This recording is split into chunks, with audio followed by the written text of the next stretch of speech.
I am fascinated by the Japanese art form of kintsugi. Are you familiar with it?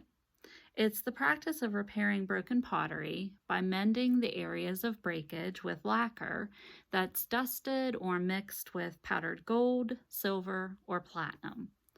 Simply put, it's the practice of highlighting brokenness and calling it beautiful. In my own life, I would say that I am more beautiful for having been broken. At least on most days, I would say that. I think that's why the art of kintsugi speaks so much to me. I mean, think about it.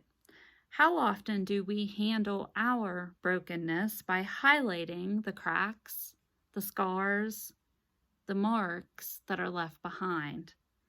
Probably not at all that often. We generally handle it in other ways. We try to cover the brokenness up.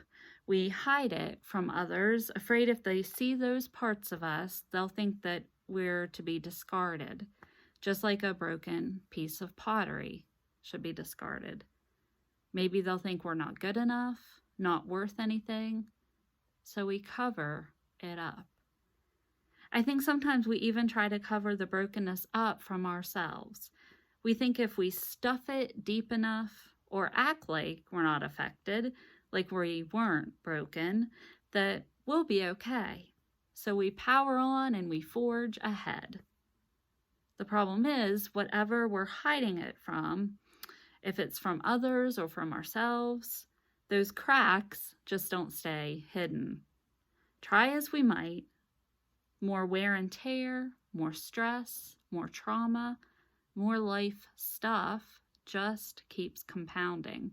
And the cracks either start to show or they get larger. But mending our brokenness and calling it beautiful, allowing others to see it, that is one way that we can heal. I think during this time where we're forced to do life differently, where we or people we know are struggling with job loss, illness, fear, isolation, grief, and uncertainty, this is a time that either brings out the best or the worst in people. Friends, we have such an opportunity to be the hands, the feet, and the smile of Jesus. We can model what it means to believe that we are more beautiful for having been broken. We don't have to cover up our brokenness. We don't have to hide it from others or even ourselves. We don't have to act like we're always okay. Because it's okay to feel grief, sadness, to be stressed, to feel all the things during this time that we're in. We can still show the love and light of Christ through that very brokenness. Even though I have hope, I have real fears.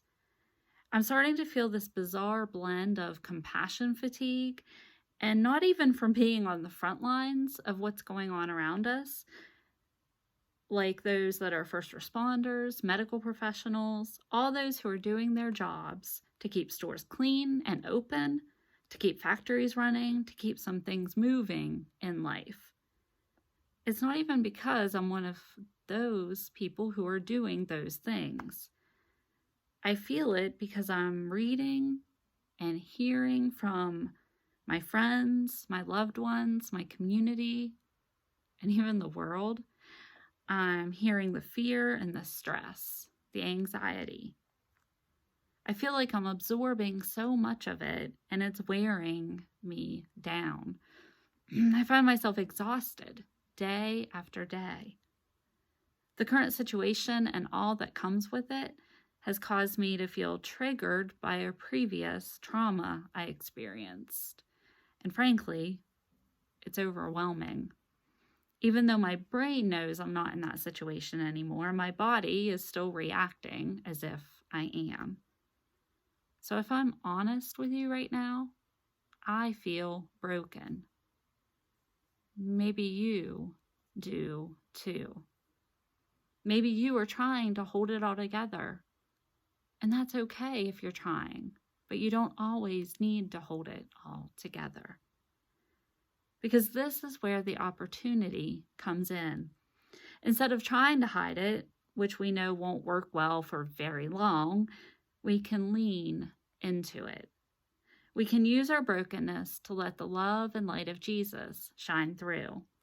We can start to believe that we are more beautiful for having been broken, for living in this time that might feel as if it's breaking us.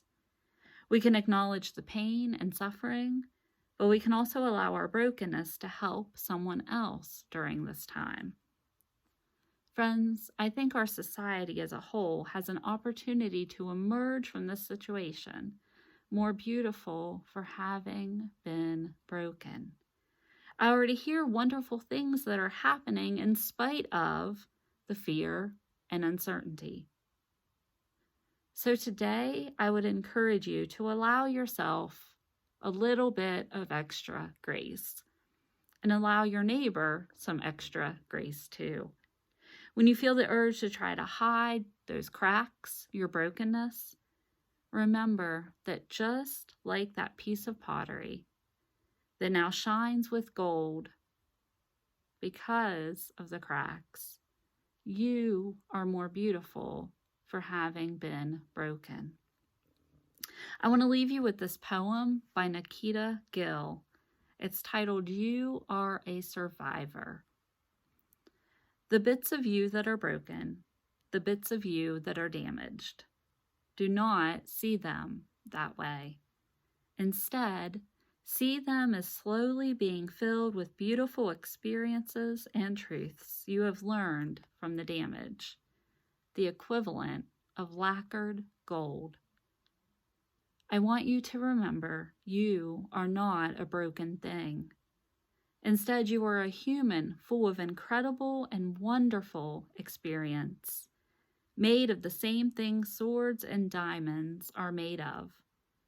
You are a survivor, my darling, and I salute you for everything you have been through and for making the universe so proud.